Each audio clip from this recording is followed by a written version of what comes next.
हरे कृष्णा।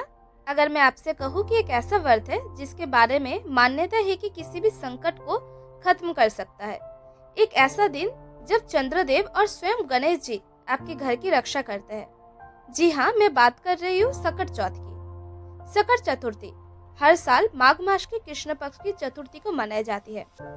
इस दिन विवाहित महिलाएं अपने बच्चों की रक्षा, दीर्घ आयु और परिवारों के संकटों के निवारण के लिए व्रत रखती है। कहा जाता है संकटी चतुर्थी के नाम में ही शक्ति छिपी है। संकट यानी दुख, समस्या, बाधा और श्री गणेश जी उन सभी संकटों को दूर करने वाले देवता है। वर्ष 2026 में सकट चौथ का व्रत 6 जनवरी मंगलवार को रखा जाएगा। चतुर्थी तिथि प्रारंभ होगी 6 जनवरी 2026 की सुबह लगभग 8:01 से और चतुर्थी तिथि समाप्त होगी 7 जनवरी 2026 की सुबह लगभग 6:52 पर। इसलिए व्रत 6 जनवरी को ही रखा जाएगा। इस दिन पूजा करने का सबसे शुभ समय माना गया है शाम के 7:21 से रात के 9:03 के बीच। इसी समय पूजा अर्चना का विशेष फल मिलता है।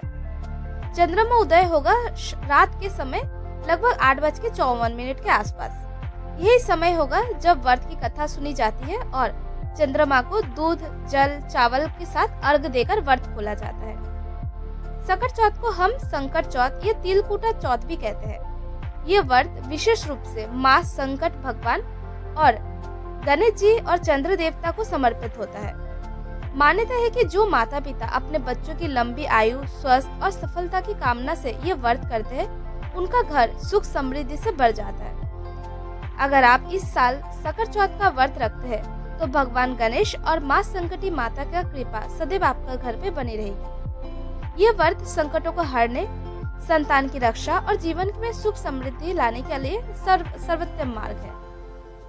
ये थी हमारी पूरी जानकारी। आई होप आप सभी को पसंद आई होगी। नमस्कार, राधे राधे, जय श्री कृष्ण।